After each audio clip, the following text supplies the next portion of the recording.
뉴스에 시작합니다. 저는 동정민입니다. 새해 시작부터 북한의 도발이 이루어졌습니다. 그러자 우리는 그보다 2배 더 많은 맞대응을 했습니다. 북한이 오늘 오전 우리 서해 북방 한계선 부근으로 200발이 넘는 포탄을 쏟아부었는데요. 사실 그동안 우리 군은 9.19 군사 합의를 이유로 6년 동안 맞대응을 하지 않아 왔습니다. 오늘은 달랐는데요. 200발의 2배, 400발로 맞대응했습니다. 첫 소식 김민곤 기자입니다.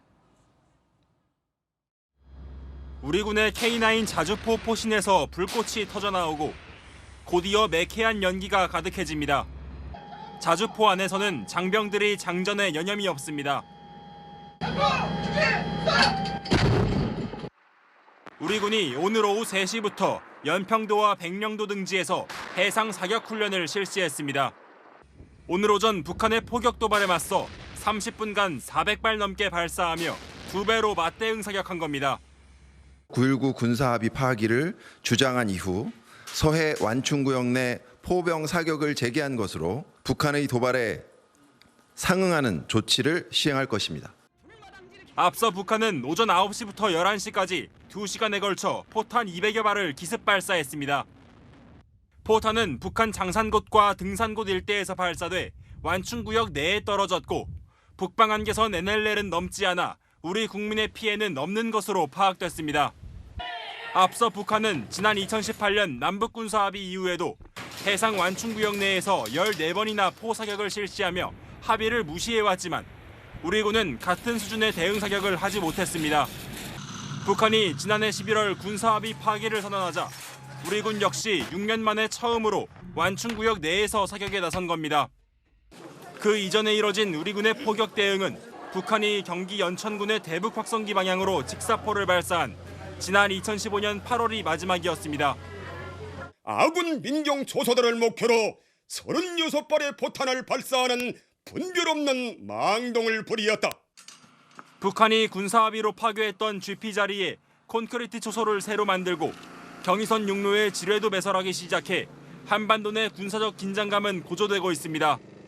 채널A 뉴스 김민곤입니다. 해안포 사격에 연평도 주민들이 대피하는 소동이 벌어졌습니다. 대응 사격이니 너무 동요하지 말라는 방송도 나오고 이 3시간 반 만에 대피령은 해제됐지만 14년 전 연평도 포격 도발을 생생히 기억하는 주민들 불안합니다. 조현진 기자입니다. 연평도에 마련된 대피소. 좁은 공간에 주민 수십 명이 모여 있습니다. 반면 도로엔 사람은커녕 지나가는 차량도 찾아볼 수 없습니다. 북한의 도발 이후 우리 군의 맞대응이 예고되자 옹진군은 오후 12시 13분부터 30분 간격으로 주민들에게 대피소로 이동하라는 안내방송을 내보냈습니다. 연평도에 주민대피령이 내려진 건 지난해 5월 31일 북한의 위성 발사 이후 8개월 만입니다. 오후 3시 서해오도 군부대가 북한 포격에 대응하는 사격 훈련을 시작하자 주민들 불안감은 더욱 커졌습니다. 우리 사격 포소리는 집이 흔들릴 정도였고 창문이 흔들릴 정도예요. 군의 상황 종료 통보에 따라 옹진군은 3시 43분을 기해 주민 대피령을 해제했습니다. 3시간 반 만에 상황은 끝났지만 상당수 주민들은 2010년 연평도 포격 도발의 악몽이 다시 떠오른다고 하소연합니다. 옛날 포격 사건 때문에 아직도 트라우마를 갖고 있잖아요, 저희가. 이것이 다시 재현될까 봐 두려운 마음 갖고 있죠. 지금 피난 보따리들을 다 싸고 일상생활을 못하고 생활을 저희가 접고 지금 대피소에 있는 거 아니에요. 이 시간에 보상은 누가 해줄 거예요. 살고 싶은 생각이 없어요, 연평도에. 오늘 오후 인천항에서 연평도와 백령도를 가는 백기도 모두 끊겼습니다. 여객선들은 인천항으로 회항하거나 운항이 통제됐습니다. 배편은 내일 오전부터 정상 운항합니다. 채널A 뉴스 조현진입니다. 김건희 특검법이 다시 국회로 넘어갔습니다. 윤석열 대통령은 예고한 대로 본인에게 넘어오자마자 24분 만에 거부권을 행사했습니다. 대신 여사 관리가 필요하다는 여론을 반영해 제2부속실 설치를 검토하겠다고 했습니다. 조아라 기자입니다. 윤석열 대통령이 김건희 여사 주가 조작 의혹과 대장동 50억 클럽 의혹, 이른바 쌍특검법에 대해 거부권을 행사했습니다. 한덕수 국무총리 주재 임시국무회의에서 의결된 지 24분 만에 신속하게 재가했습니다. 대통령실은 비서실장이 직접 거부권 이유를 설명하며 여론전에 들어갔습니다. 총선 기간에 친야 성향의 특검이 허위 브리핑을 할 경우 총선용 여론 조작이 일어날 수 있다는 겁니다.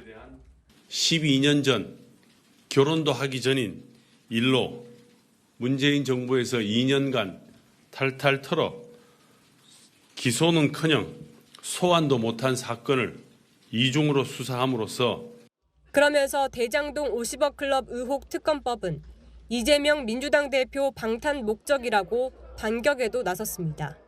친야 성향의 특검이 현재 진행되는 검찰 수사를 회방하고 이재명 대표에 대한 수사 결과를 뒤집기 위한 진술 번복 강요, 물타기 여론 공작을 할 것도 뻔히 예상됩니다. 국민의힘은 오는 9일 본회의에서 곧바로 재의결을 하자고 야당을 압박했습니다. 정략적 의도로 재표결을 미루는 것 자체가 쌍특검법이 총선용 전략의 산물임을 스스로 실토하는 것입니다. 다만 거부권 행사에 따른 민심 악화는 대통령실의 또 다른 부담입니다. 여권에서 건의했던 영부인을 담당하는 제2부속실 설치도 검토하겠다고 밝혔습니다. 채널A 뉴스 조아라입니다. 민주당을 비롯한 야권은 국민들 앞에 윤석열 대통령의 무릎을 꿇리겠다, 탄핵 사유다, 거친 표현을 쓰며 강하게 반발했습니다. 공을 넘겨받은 민주당 재의결 시점은 최대한 미룰 것으로 보입니다. 이어서 배두헌 기자입니다. 윤석열 정권의 김건희 방탄 국민이 거부한다. 윤석열 대통령이 특검법에 거부권을 행사하자 야권은 국민을 버리고 가족을 선택했다며 총공세에 나섰습니다.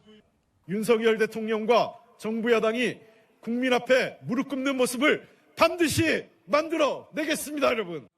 가족과 관련된 법률안에 거부권을 행사하는 것이 탄핵 사유가 될 수 있다는 지적도 나왔습니다. 대통령의 공익 실현 의무를 위반하는 거다.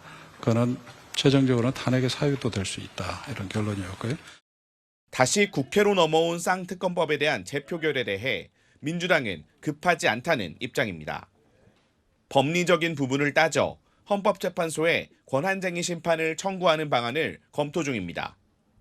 재의결 시기를 늦추면서 특검법 이슈를 연장시켜 정권 심판론을 키우고 국민의힘 공천 탈락자 반란표까지 노리는 것으로 해석됩니다. 민주당이 설 연휴 민심을 겨냥해 2월 임시회에서 처리를 시도할 것이란 관측도 나옵니다. 채널A 뉴스 배두헌입니다.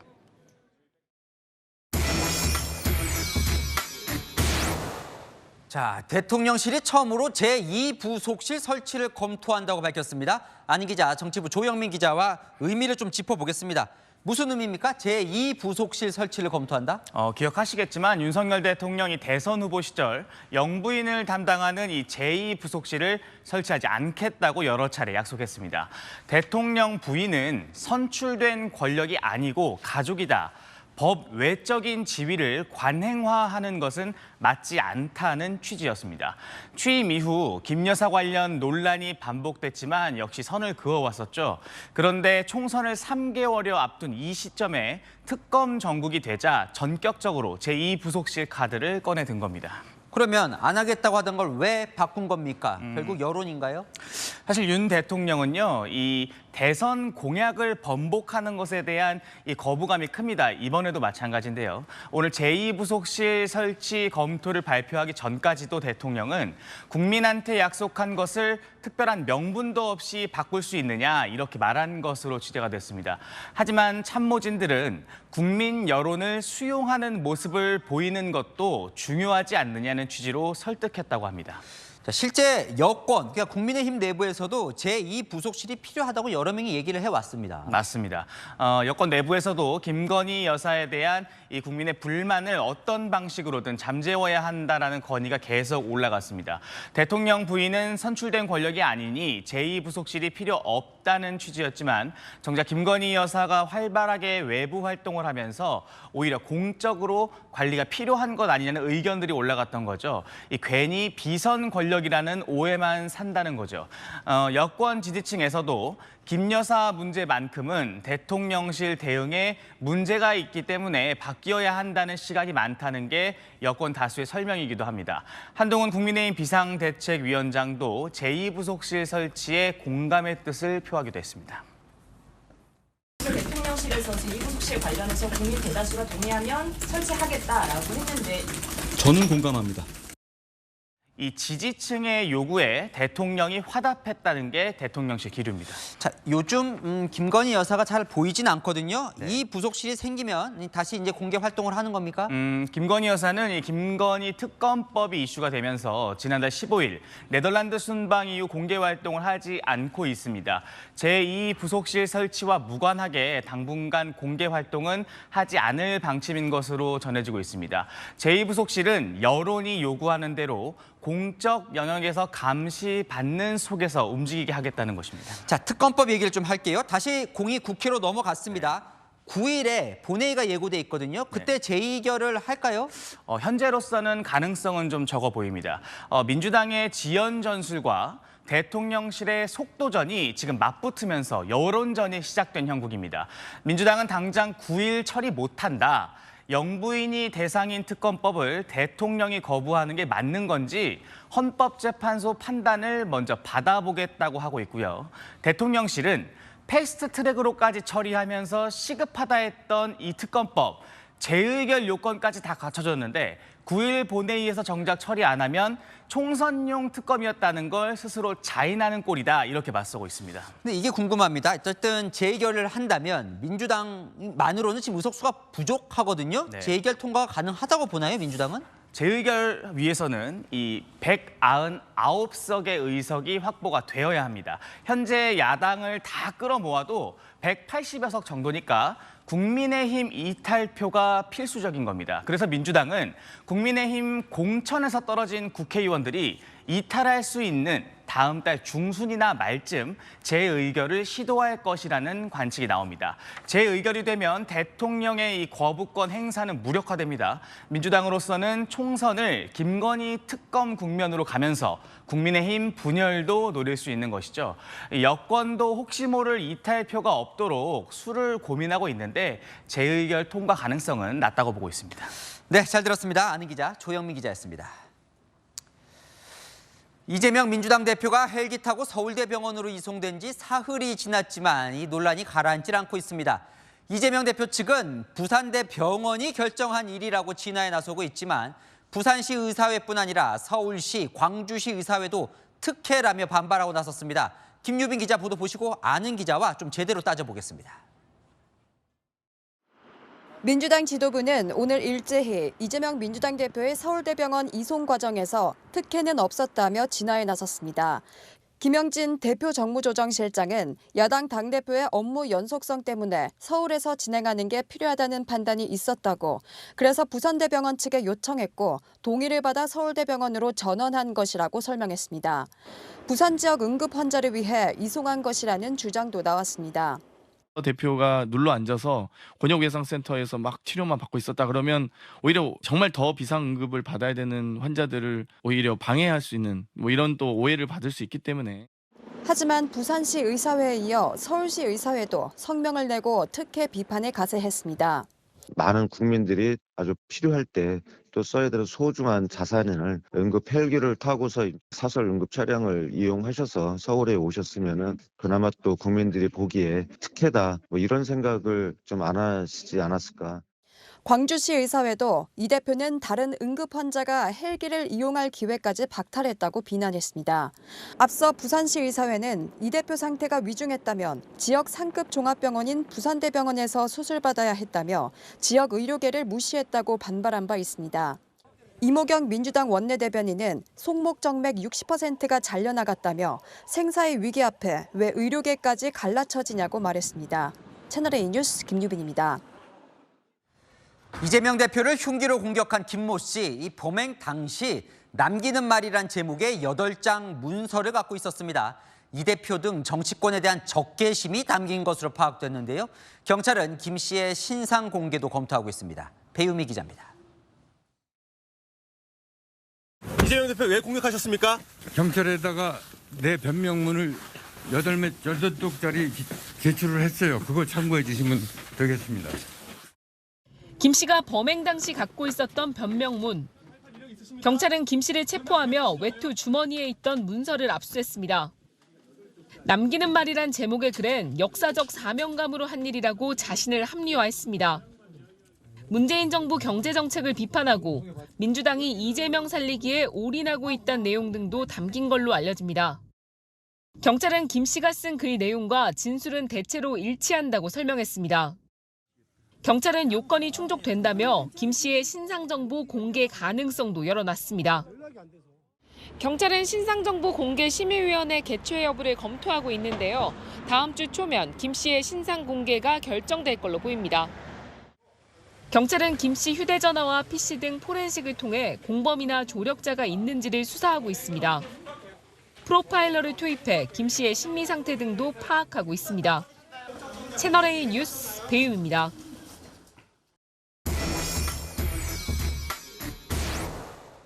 안은 기자, 정책사회부 김단비 기자 나와 있습니다. 자, 네. 이재명 대표가 부산대병원에서 서울대병원으로 옮겼어요. 네. 그걸 누가 결정한 거냐? 네. 민주당과 지금 부산대병원 의료진이 좀 달라요, 얘기가. 네, 민주당은 이송 요청을 했을 뿐 그 결정은 부산대병원 의료진이 내렸다는 주장입니다. 당시 병원을 동행했던 김지호 민주당 당대표실 정무조정 부실장도 자신의 SNS에 글을 올렸는데요. 부산대병원이 결정하고 시행한 의료행위에 대해서 의료행위의 결정권이 없는 자신과 민주당을 왜 비판하느냐고 주장했습니다. 그런데 부산대병원의 의료진 주장은 다릅니다. 이 대표의 응급수술을 준비했던 김재윤 부산대병원 외상외과 교수와 직접 통화해봤는데요. 출혈을 막고 있던 혈전이 떨어져 나가면 대량 출혈로 위험해질 수 있어 이송을 반대했다는 겁니다. 그러니까 의료진은 이송을 반대했는데 결과적으로는 이송이 결정이 된 거예요. 네, 민주당은 이송을 요청했고요. 의료진은 이송에 반대한 게 사실입니다.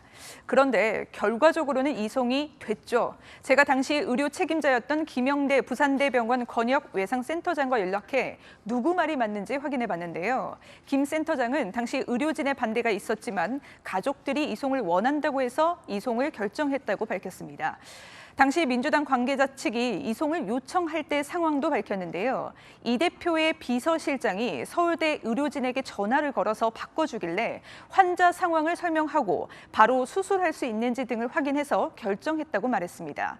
이를 두고 김재훈 외상외과 교수는 그건 김 센터장이 결정한 것이 아니라 요청을 받아들인 것이라고 하는 것이 맞다라고 말했습니다.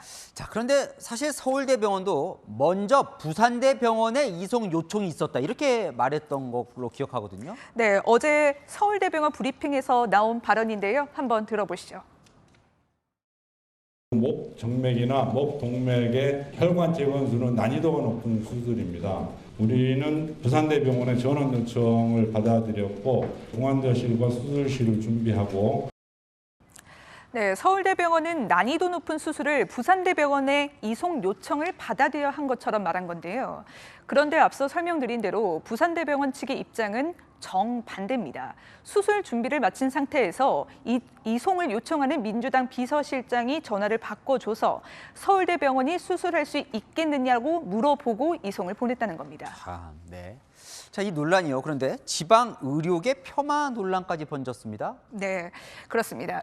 그 의료계에선 연쇄적으로 불쾌감을 드러내고 있는데요. 어제 부산시 의회 성명을 시작으로 서울시 의사회는 지방과 수도권 갈라치기, 또 광주시 의사회는 전형적인 특권의식 행동, 경남시 의사회는 지역 의료 살리기 쇼하고 정작 당사자는 서울행이라며 한 목소리로 비판 성명을 냈습니다. 그런데 여기에 부산 진구 구청장 출신인 서은숙 민주당 최고위원이 맞받으면서 논란이 더 번졌는데요. 서 최고위원은 오늘 최고위원 회의에서 정치 테러를 규탄하는 것보다 이 대표와 민주당을 정치적으로 공격하는 것에 더 집중하는 언론과 의료인이 있는 현실이 참담하다고 말했습니다. 이에 대해 처음 성명을 낸 부산시 의사회 입장을 물어봤는데요. 다시 반박하고 싶진 않다면서 의사회가 꼬집은 건 이 대표 이송의 부적절성이라고 맞받아쳤습니다. 부산에서 뭐 서울로 옮긴 것도 논란이지만 헬기로 옮긴 것도 지금 계속 논란이에요. 예, 맞습니다. 응급의학 전문의들은 위급한 상황이라면 이송이 부적절했고 이송할 정도였다면 구급차 이송이 맞다고 지적한 건데요. 이에 대해 소방청은 구급 헬기 매뉴얼에 따른 조치라고 설명했습니다. 해당 매뉴얼에는 의료기관이 요청한 경우 응급 의료 헬기를 운행할 수 있다고 돼 있습니다. 홍준표 대구시장도 SNS를 통해 거들고 나섰는데요. 제1야당 대표는 국가의전서열상 총리급인 8번째 서열이라며 진영 논리로 특혜 시비를 하는 것 자체가 유치하기 그지없다고 밝힌 겁니다. 다만 소방청은 채널A 취재진에 헬기 이송 때 의전 서열은 고려하지 않는다고 밝혔습니다. 그런데 소방청이 의료진의 요청이 있었다고 밝힌 데 대해 부산대병원 김영대 센터장과 김재훈 교수 모두 헬기를 요청하지 않았다고 밝혔는데요.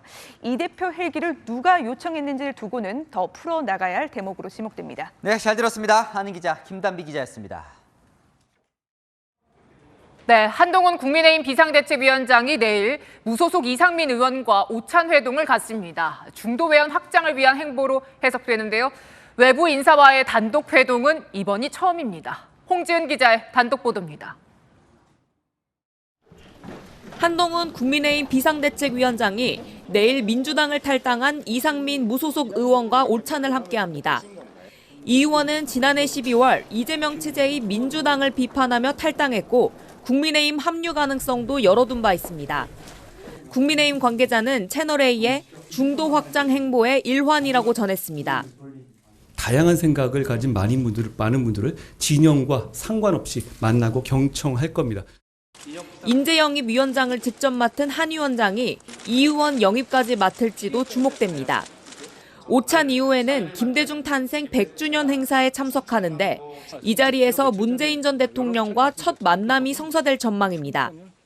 한 위원장은 오늘 경기도당 신년 인사회에 참석했습니다. 취임 후 처음으로 찾은 수도권 지역은 경기도 수원. 지난 총선에서 한석도 얻지 못해 험지로 불리는 곳입니다. 여러분, 경기에서 우리가 국민의 선택을 받으면 우리는 승리합니다. 한 위원장은 경기도민의 격차 해소를 약속했습니다. 경기도의 시민들은 서울의 출퇴근과 통학이 참 고통스럽고 밤거리와 두려운 곳들이 곳곳에 있고 주거 비용에 따른 어려움도 큽니다. 불합리한 격차를 해소하기 위해서 경기도에 더욱 집중할 것이라는 말씀드립니다. 한 위원장은 앞서 열린 국민의힘 시무식에서는 국민 눈높이에 맞는 언행을 당부하며 기강도 잡았습니다. 당 직원들은 당색인 빨간 운동화를 선물하며 총선 승리를 다짐했습니다. 채널A 뉴스 홍지은입니다. 여야 모두 공천을 담당할 공천관리위원회 인선을 발표했습니다. 국민의힘은 법조인을 공천관리위원장으로 세웠고 민주당은 비명계 공천위원은 없이 주로 비정치인으로 구성을 완료했습니다. 김호영 기자입니다. 국민의힘 공천관리위원장에 정영환 고려대 법학전문대학원 교수가 내정됐습니다. 정 교수는 판사 출신으로 지난해 한동훈 비상대책위원장과 대법관 후보추천위원을 함께 지낸 인연이 있습니다. 좌우에 치우치지 않는 객관적인 판단으로 우리 국민의힘에 설득력 있고 공정한 공천을 맡을 적임자라고 판단했습니다. 최근 총선 때마다 공관위원장으로 중진 정치인을 임명했던 것과는 다른 선택입니다. 하지만 또 법조인이라는 지적이 나왔고 한 위원장은 그걸 왜 비판하시죠라고 되묻기도 했습니다. 민주당은 이명백 공천관리위원장과 함께할 14명의 공관위원을 확정했습니다. 당연직으로 참여하는 3명의 현역 의원을 제외하고는 12명 모두 당 외부 인사로 꾸렸습니다. 이재명 대표 지지 선언을 했던 원수연 웹툰 작가 등이 포함됐습니다. 외부 인사 중심으로 구성한 이유는 국민 눈높이형 공천 심사를 추구하기 위해서입니다. 다양성과 혁신성을 담보하는 노력을 기울였습니다. 하지만 당연직으로 참여하는 정치인 3명이 모두 친명계 일색이라 친명 공관이란 지적도 나옵니다. 채널A 뉴스 김호영입니다. 네, 다음 주 초 이낙연, 이준석 두 전직 당대표가 처음으로 직접 만납니다. 두 신당이 같은 기호로 지역구에 출마하는 안까지 검토하고 있는데요. 이재명 대표 피습 이후 주춤했던 제3지대 논의가 다시 급물살을 타고 있습니다. 이현재 기자입니다. 이낙연 전 민주당 대표와 이준석 개혁신당 정강정책위원장이 오는 9일 양양자 한국의 희망 대표의 출판 기념회에서 처음으로 만납니다. 이 자리에는 금태섭 새로운 선택 공동대표도 참석해 제3지대 논의가 급물살을 탈 가능성이 있습니다. 이준석 위원장은 이낙연 신당과 느슨한 연대로 선거를 치르는 것도 가능하다며 공천 과정에 교류가 있을 수 있다고 말했습니다. 지역구 출마할 때 기호 하나로 출마하는 방식도 가능하다며 구체적인 연대 방식도 밝혔습니다. 저희가 대화의 문을 항상 열어두고 이낙연 전 대표 측의 적절한 시기에 저희도 대화해볼 생각입니다. 개혁신당은 온라인 당원 모집 사흘 만에 가입자 3만 명을 돌파했는데 수도권이 2만 명에 이른다고 밝혔습니다. 이낙연 전 대표는 오는 7일 광주를 찾아 5.18 민주묘지에 참배합니다. 이 전 대표 측은 채널A에 5.18 묘지 참배 이후 신당 창당 선언은 있을 것이라고 말했습니다. 광주 방문은 창당 선언 전 이 전 대표의 정치적 기반인 호남 민심을 잡기 위한 행보로 해석됩니다. 채널A 뉴스 이현재입니다.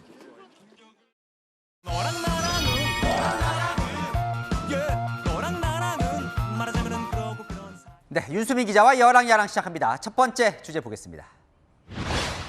민주당 의원들이네요. 뭘 밝힐까요? 네, 이재명 대표 피습 그 배우설에 주목하고 있는데요. 경찰은 여전히 공범이 있는지 계속 수사 중이죠. 민주당 의원들 이 배우가 있을 수 있다고 강조하고 있습니다. 어떤 뭔가를 사주받아서 했는지 아니면 정말 공모범들이 있는지 그런 분들이 무리를 지어 있거나 또 태극기 집회에 참여한 분들 중에서 야당 정치인을 대상으로 한 어떤 테러나 위협을 저는 가할 수 있다고 보거든요. 어떤 사람들과 어떻게 연관돼서 어떻게 그가 그런 행위를 했는지에 대해서 좀 더 구체적인 수사가 필요하다 그렇게 보고 있습니다. 당연히 수사해야죠. 공범이나 배우가 있다면 밝혀야 될 것 같고요. 네, 하지만 아직 배우가 밝혀지지 않은 상황에서 민주당 지도부가 배우설을 제기하면서 당장 민주당 지지자들 동요하고 있습니다. 오늘 이 대표 팬카페를 보면 지지자들 배우는 있다라고 단정 지으면서 특정 보수단체를 지칭하기도 하고요. 경찰 수사도 못 믿겠다, 의원들에게 배우를 밝히라고 압박하자 이런 글들이 올라오고 있습니다. 사실 정치권은 이 증오의 정치를 최소한 부추기진 말아야 할 것 같아요. 네, 민주당도 오늘 음모론과 가짜뉴스에 대응하겠다며 정치 테러 대책위원회를 만들었죠. 민주당 비명계 의원들은 이 대표 지지층을 자극해 총선 때까지 뭉치게 하는 것이라며 지도부가 발언을 더 조심해야 한다고 하더라고요. 여야 정치인들 강성 지지층의 극단적인 행동을 자극하지 않도록 말 한마디 한마디가 신중한 때인 것 같습니다. 네, 다음 주제 보겠습니다. 한동훈 비상대책위원장 막말에 움찔했어요? 네, 오늘 당 사무처 시무식에서 제일 먼저 꺼낸 말이 막말 대응입니다. 네, 혐오 발언하는 사람에 대해서 공천 불이익까지 시사했습니다. 극단적인 혐오의 언행을 하시는 분들은 우리 당에 있을 자리가 없을 겁니다. 소위 개딸 전체주의 같은 것은 우리 국민의힘에는 발붙일 수 없어야 합니다. 저 이야기를 한 이유 또 누가 막말을 했나 보죠? 네, 이번엔 발언은 아니고요. 국민의힘 소속 허식 인천시의회 의장이 지난 2일 시위에 배포한 인쇄물이 논란이 됐습니다. 제목을 보면요. 5.18은 DJ 세력과 북한이 주도한 내란이라고 써져 있죠. 가짜 판치는 5.18 유공자 등 5.18 민주화운동을 폄훼하는 내용들이 담겼습니다. 한동훈 위원장 관련 사실을 접하자마자 엄정 대응하라고 지시했고 당 윤리위에 넘겼습니다. 사실 뭐 국민의힘 잊을만 하면 이런 논란들이 계속 나왔는데 그래서 사실 혼도 많이 났는데요. 네, 근데 막말 자체도 문제지만 이 미적거리는 당 태도가 이 논란에 기름을 붓는 경우가 많았죠. 제주 4.3 사건 폄훼 발언을 했던 태용호 의원은 윤리위 회부까지 77일이 걸렸고요. 5.18 민주화운동 폄훼 논란이 있었던 김재원 의원은 50일이 걸렸습니다. 하지만 이번에는 단 이틀 만에 윤리위에 회부했습니다. 이렇게 빨리 대응하는 또 이유가 있겠죠? 네, 한 위원장이 늑장 대응이 망하는 길이라고 생각하는 것 같습니다. 극단적인 갈등과 혐오의 정서는 전염성이 크기 때문에 신속하고 엄정하게 대응하지 않으면 금세 퍼질 것이고 주류가 되어버릴 것이고 그건 망하는 길이 될 겁니다. 네, 여권 관계자는 김기현 체제 출범하자마자 막말 논란과 늦은 대응으로 흔들리지 않았냐며 혁신 동력을 잃지 않기 위한 것이라고 하더라고요. 정치권에서 막말로 지지 얻으려는 건 이제 진짜 철퇴해야겠습니다. 네, 지금까지 여랑야랑이었습니다. 네, 다음 소식입니다. 엿새 전 경기 고양에서 다방 여사장이 살해됐는데 오늘 양주에서도 다방 여사장이 숨진 채 발견됐습니다. 지문 분석 결과 살인자는 동일범으로 확인됐다고 경찰은 밝혔습니다. 용의자 이모 씨는 공개 수배됐습니다. 이기상 기자입니다. 한 상가 건물로 경광등을 켠 순찰차가 급하게 출동합니다. 뒤이어 형사차량도 도착합니다. 오늘 오전 경기도 양주의 한 다방에서 60대 여사장이 숨진 채 발견됐습니다. 함께 일하던 동료가 신고했는데 몸에선 폭행당한 흔적이 나왔습니다. 지문 감식 결과 지난달 30일 고양시 다방 여사장 살인사건 용의자와 동일 인물로 확인됐습니다. 당시 붙잡지 못했는데 엿새 만에 버젓이 또 살인을 저지른 겁니다. 용의자는 경기 북부를 돌며 늦은 밤 혼자 일하는 찻집 여사장을 범행 대상으로 삼고 있는 상황. 경찰은 추가 범행을 막기 위해 50대 피의자 이모 씨의 신상을 공개하고 수배에 나섰습니다. 키 170cm의 민머리, 범행 당시 운동화와 모자를 착용하고 있었습니다. 또 수시로 옷을 갈아입고 있는 것으로 경찰은 보고 있습니다. 경찰은 검거보상금으로 최대 500만 원을 지급하겠다고 밝혔습니다. 공개된 사진을 보자 양주 다방 인근에선 목격담도 나왔습니다. 지난달에 그런 것 같은데? 별거 아닌 걸로 물어보는 거나 선물권 충전하는 거나 이거 바빠서 이거는 왔다 갔다 하시는 분인데 라고 다시 전했는데 이 씨는 다수의 절도 전과가 있고 살인사건 2달 전까지는 교도소에 복역했던 것으로 알려졌습니다. 경찰은 CCTV 등을 토대로 이 씨의 동선을 추적하고 있습니다. 채널A 뉴스 이기상입니다. 음주운전으로 수감생활까지 했던 전직 프로야구 선수 정수근 씨 술자리 폭행 사건으로 고소를 당했습니다. 정 씨가 3차 술자리에 가자고 했는데 거절했다는 이유로 일행을 맥주병으로 폭행한 겁니다. 정 씨는 죄송하다고 했지만 피해자는 강한 처벌을 원하고 있습니다. 신선미 기자의 보도입니다. 머리 피부 곳곳에 상처가 나 있고 핏자국도 보입니다. 40대 노모 씨가 전직 프로야구 선수 정수근 씨에게 폭행당한 뒤 모습입니다. 지난달 21일 함께한 술자리가 발단이 됐습니다. 직장 상사 호출로 간 술자리에서 노 씨는 정 씨를 처음 만났습니다. 식당과 노래주점을 돌며 술을 마신 뒤 정 씨가 3차 술자리를 제안했고 노 씨가 이를 거절하자 술병으로 폭행한 겁니다. 맥주병으로 제 오른쪽 머리를 가격을 한 상태이고 테이블을 돌아서 저한테 다시 온 다음에 제 왼쪽 머리를 2차 가격을 했습니다. 머리 부위를 다친 노 씨는 입원 치료를 받았습니다. 정 씨는 문자와 전화로 사과를 했지만 너무 죄송합니다. 진짜. 일단 저도 어제 정신이 없어가지고 어제 응급 치료를 좀 하고 예, 치료 좀 제가 병원비로 다 좀 할 테니까 편하게 치료하시고 제 진심으로 사과합니다. 진짜. 노 씨는 정 씨를 경찰에 고소하고 강력한 처벌을 원하고 있습니다. 모르는 사람을 만난다고 한다던가 아니면 소위 어떤 밀폐된 공간에 있는다 그러면 현재로서는 제가 아마 그런 장소에 가기는 어렵고 앞으로도 쉽지는 않을 것 같습니다. 정 씨는 취재진에게도 폭행 사실을 시인했습니다. 다 100% 제 잘못이에요. 죄송해요. 정 씨는 선수 시절 음주와 관련된 무리로 구설수를 일으켰고 은퇴 후에도 상습 음주운전으로 논란을 빚다 2022년엔 실형을 선고받기도 했습니다. 채널A 뉴스 신선미입니다. 새해 첫날 가스 충전소의 폭발 사고 소식 전해드렸죠. 사고 원인은 충전소 운영업체의 과실로 가스가 누출된 전형적인 인재였습니다. 알고 보니 이 업체는 폭발 사고 일주일 전에도 비슷한 사고를 냈습니다. 강경모 기자가 취재했습니다. 가스충전소에서 하얀 연기가 밀려나오더니 순식간에 도로 전체를 뒤덮습니다. 직원이 다급히 뛰어다니며 우왕좌왕하는 모습도 포착됩니다. 20분 뒤 불빛이 번쩍이더니 거대한 폭발음과 함께 일대는 화염에 휩싸입니다. 폭발 열기에 인근 현수막이 순식간에 녹아 사라집니다. 새해 첫날 밤 발생한 가스충전소 폭발 사고 당시 모습입니다. 충전소 운영업체는 주민들을 만나 이번 사고가 인재라고 사실상 시인했습니다. 가스 운반 차량인 탱크로리에 호스를 연결해 가스를 충전하다 차량이 움직이면서 호수가 떨어졌다는 겁니다. 탱크로리 운전자는 입사 2주밖에 안 된 신입사원이었지만 현장에 있어야 할 안전관리자는 자리를 비운 상태였습니다.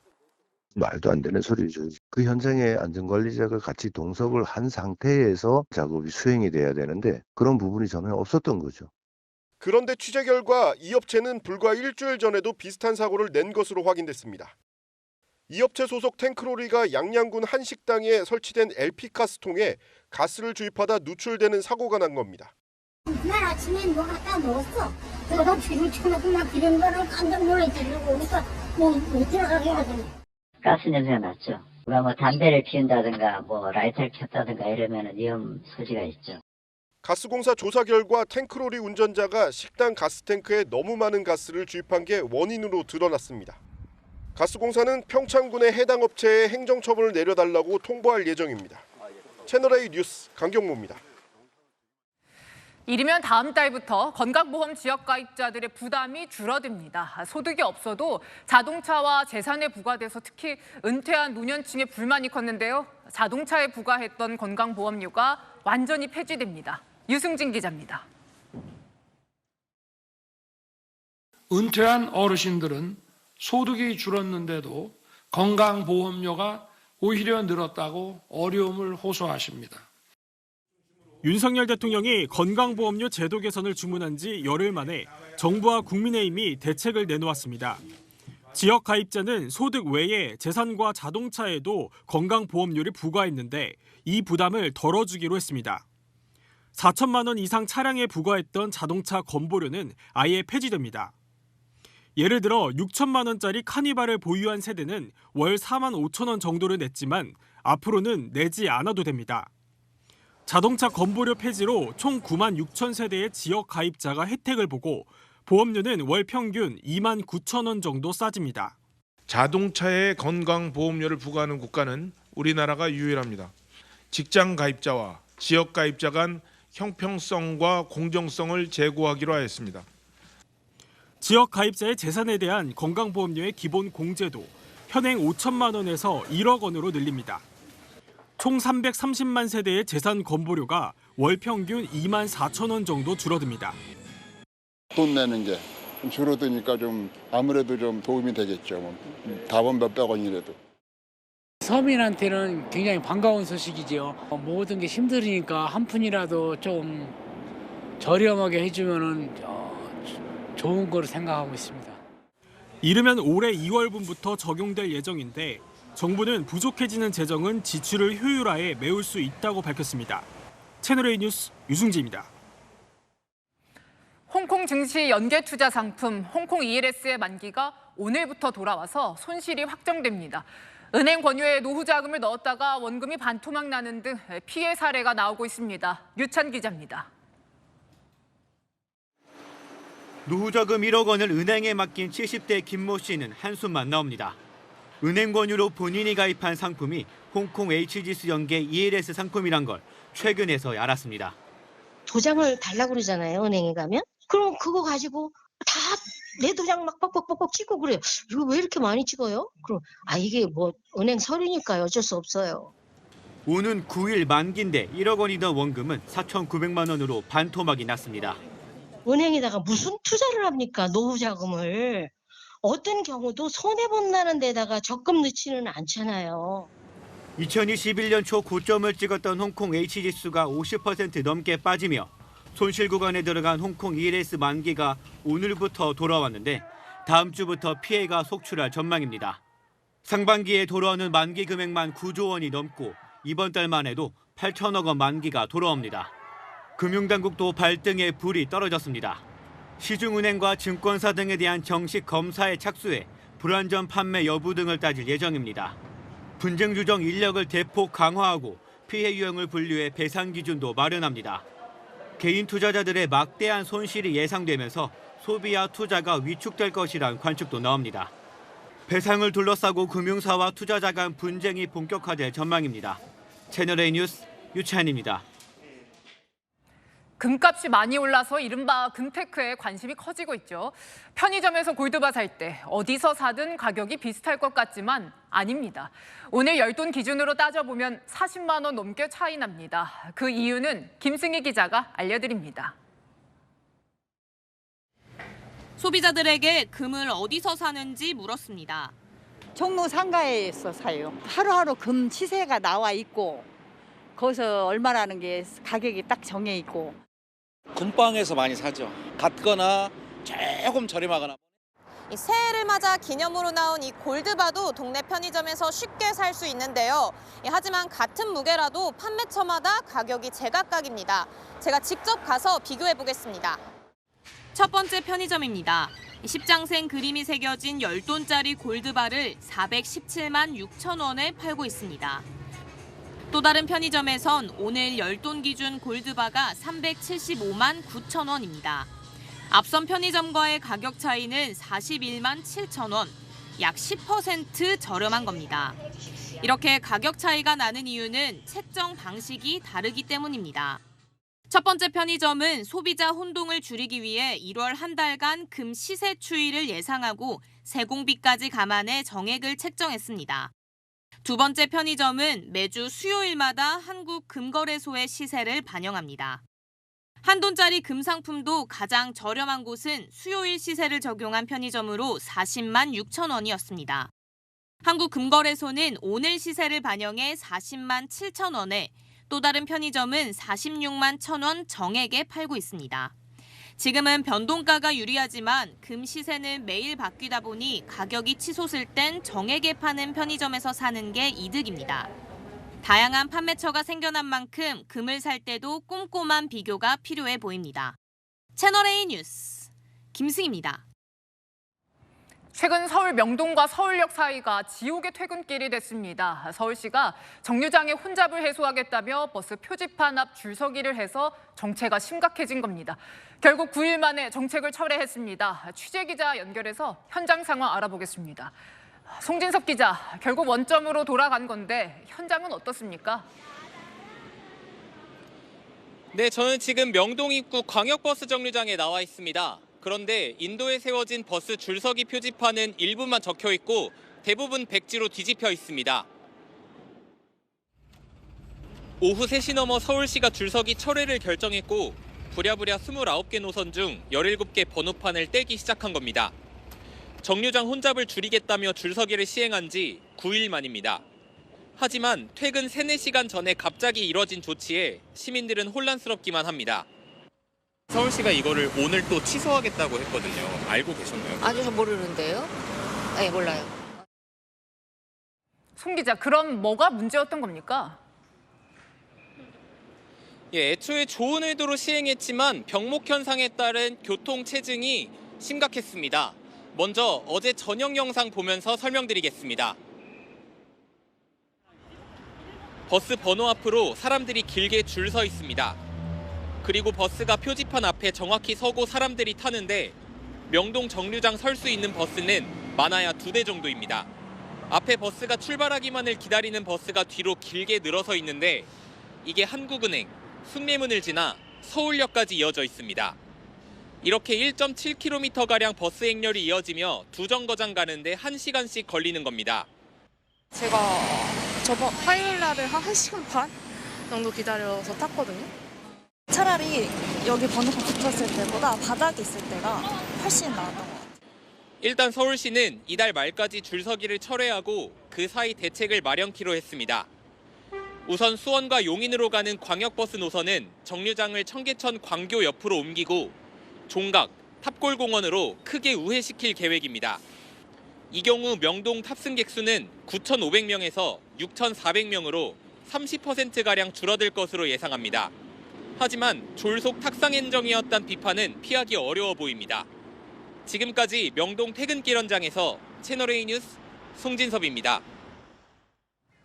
우리 해군 잠수함에 여군 승조원이 탑니다. 31년 만에 첫 여군 배치인데요. 여군 침실과 화장실을 갖춘 잠수함이 배치됐습니다. 김재혁 기자입니다. 푸른 바다를 거침없이 헤쳐나가는 우리 도산 안창호함. 수심을 넘나들며 물보라를 일으킵니다. 해군 역사상 처음으로 이 도산 안창호함과 안무함에 여군 승조원이 배치됩니다. 긴급 보상 100m 잡아. 노르웨이를 시작으로 미국과 호주, 스페인 등 13개국에 이어 세계 14번째로 여군 잠수함 승조원을 두게 된 겁니다. 1993년 첫 잠수함 취역 이래 31년간 크기와 내부 구조 문제로 남녀 분리가 어려워 여군 승선은 한계에 부딪혔습니다. 1200톤, 1800톤짜리니까 여성을 별도로 할애할 공간이 없었어요. 법규도 만들어야 되고 생활 조건도 이렇게 격리해서 만들고 이렇게. 여군용 침실과 샤워 시설을 포함한 화장실을 갖춘 3,000톤급 중형 잠수함을 지난 2021년 인도받은 해군은 모집 대상에 여군을 명시해 승조원을 선발했습니다. 오늘 최종 교육을 마친 여군 장교와 부사관 9명은 각각 5명과 4명씩 배치돼 전투정보 수집과 장비 운용 등 역할을 수행하게 됩니다. 국가 전략자산인 잠수함 부대의 일원으로서 자부심을 가지고 적이 도발하면 수중에서 즉각적으로 강력히 끝까지 응징하겠습니다. 필승! 군 관계자는 여군들의 적응 상황을 살펴 새로 인도받을 잠수함에도 추가 승조 여부를 결정할 것이라고 밝혔습니다. 채널A 뉴스 김재혁입니다. 새해 들어서도 러시아는 우크라이나 공습을 이어가고 있습니다. 그런데 최근 러시아가 이 시험 발사 때만 썼던 북한제 탄도미사일을 실전에 사용했다고 미국이 밝혔습니다. 자, 어떤 미사일인지 봤더니 사거리가 900km, 한반도 전역이 사정권 안에 들어와 있습니다. 권갑구 기자입니다. 미국 백악관이 공개적으로 러시아가 북한에게 미사일을 받아 우크라이나전에 썼다고 밝혔습니다. 지난달 30일에 한 발, 지난 2일엔 여러 발을 우크라이나를 향해 쐈다는 건데 지난해 발사한 미사일이 떨어진 지점까지 공개했습니다. This missile appears to have landed in an open field in the Zaporizhzhia region. And on January 2nd, Russia launched multiple North Korean ballistic missiles into Ukraine. 제공된 미사일은 단거리 탄도미사일 KN-23으로 알려졌습니다. 러시아제 이스칸데르를 모방해 북한이 2019년부터 개발한 건데 러시아가 이를 다시 수입한 셈입니다. 특히 탄두에 전술핵을 탑재할 수 있고 사거리 900km로 우리나라 전역을 사정권 안에 뒀습니다. 2019년 5월 첫 시험 발사를 한 후 지난해 3월에도 2차례 시험 발사해 왔습니다. 한국을 향해 사용하려고 하는 건데 그것이 전장 환경에서 사용된 것을 통해서 자신들의 확실한 능력이 확인되는 그런 작업까지 포함됐다고 생각합니다. 미 정부는 북한이 무기 제공 대가로 첨단 군사 기술을 원한다고도 밝혔습니다. Pyongyang is seeking military assistance from Russia, including fighter aircraft, surface-to-air missiles, armored vehicles, ballistic missile production equipment or materials, and other advanced technologies. 미국은 북러 간 무기 거래는 유엔 안보리 결의 위반이라며 러시아에 책임을 묻겠다고 강조했습니다. 채널A 뉴스 권갑구입니다. 침체기를 겪었던 한국 영화에 다시 관객이 몰리고 있습니다. 물 한 방울 없이 바다를 구현하는 등 실감나는 컴퓨터 그래픽이 눈길을 사로잡은 건데요. 이현용 기자가 보도합니다. 우리 적들을 남김없이 무찌르게 해주소서. 명량, 형산에 이은 이순신 3부작의 대미를 장식하는 노량 죽음의 바다입니다. 전체 150분 분량 가운데 해전 장면이 100분이나 됩니다. 1편 명량이 바다에 배를 띄우고 물을 뿌린 것과 달리 전작 한산에 이어 이번에도 물 한 방울 없이 바다를 구현했습니다. 특히 이번 노량에서 더 발전된 건 야간 해전 장면입니다. 실감나는 화면을 위해 LED 조명 220대가 사용됐습니다. 한산보다 5배 넘는 1000여 척의 대규모 해전을 구현하기 위해 세부적인 기술도 더 추가됐습니다. 이 전투 그리고 이 역사적인 실제가 어떤 맥락에서 리얼리티를 갖고 있는가를 이제 찾는 또 본질적인 부분이 또 필요한 것이. 다시 미래로 돌아가기 위해선 신검이 필요하다. 미개봉작 중 예매율 1위를 달리는 외계인 2부입니다. 치열한 신검 쟁탈전을 펼치는 인간과 도사들의 이야기를 그린 만큼 대규모의 컴퓨터 그래픽이 영화를 지탱합니다. 다채로운 도술 액션부터 서울 도심에 나타난 우주선, 그리고 외계인까지 이 모두가 컴퓨터 그래픽으로 실감나게 그려집니다. 제가 나오는 대부분의 장면은 이제 CG가 필요한 장면들이었는데 영화가 끝난 이후에는 자신감이 생겨가지고 이제는 어떤 CG를 해도 다 할 수 있을 것만 같은 그런 마음이 들었습니다. 노량과 외계인 2부 모두 제작비가 300억 원이 넘습니다. 한국형 블록버스터의 최첨단 그래픽 대결이 새해 극장가를 달구고 있습니다. 채널A 뉴스 이현용입니다. 코뼈가 골절돼서 마스크를 쓰고 출전 중인 허운 선수. 3점 슛을 5번 연속 성공시켰습니다. 정윤철 기자입니다. KBL의 간판급 스타 허훈은 지난달 아찔한 부상을 당했습니다. 수비 과정에서 상대의 팔꿈치에 맞아 코뼈가 골절된 겁니다. 수술 후 코트로 돌아온 허훈은 배트맨이 됐습니다. 2년 전 카타르 월드컵 당시 축구대표팀 손흥민처럼 수술 부위 보호를 위해 안면 마스크를 쓴 겁니다. 어제 삼성전에서도 마스크를 쓰고 부상 투혼을 펼친 허훈. 예리한 슛 감각은 변함이 없었습니다. 2쿼터에 첫 3점 슛 성공으로 0점을 조절하더니 3쿼터엔 3점 슛 퍼레이드를 펼칩니다. 수비가 달려들기 전에 장거리 3점 슛을 성공시키고 속공 상황에서도 자신 있게 3점 슛을 터뜨립니다.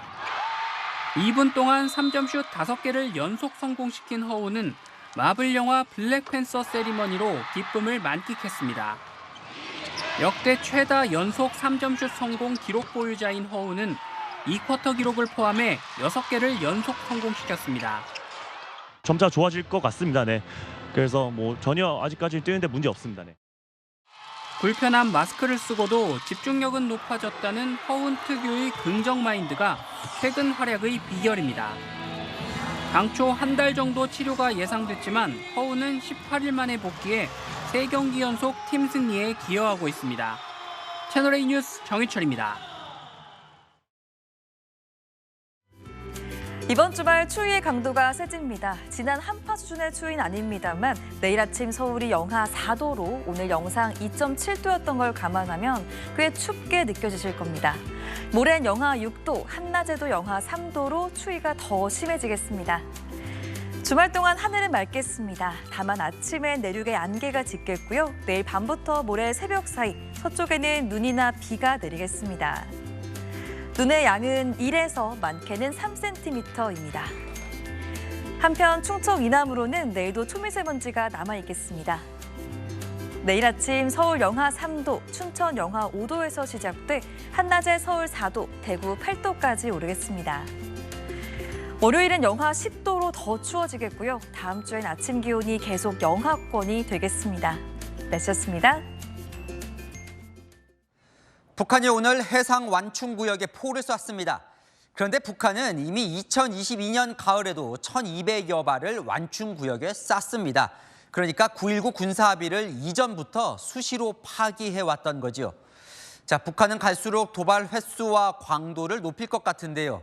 우리가 할 일, 어떤 도발에도 흔들리지 않고 다시는 14년 전 연평도 포격의 아픔을 겪지 않도록 철통 대비하는 것뿐입니다.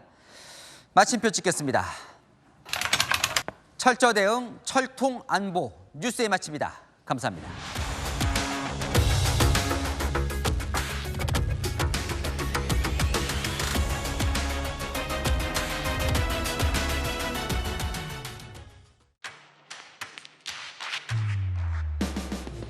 당신의 아침을 여는 보이는 라디오, 정치 시그널.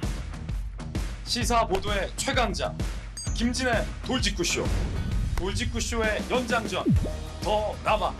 생생한 뉴스 현장을 전한다. 뉴스엘 라이브. 시사 보도의 강력한 한방, 강력한 사팀. 오늘의 10가지 뉴스. 대한민국 대표 뉴스쇼, 뉴스 탑10. 오전 8시부터 하루를 함께하는 채널A 시사 보도. 9월 4일부터 출격!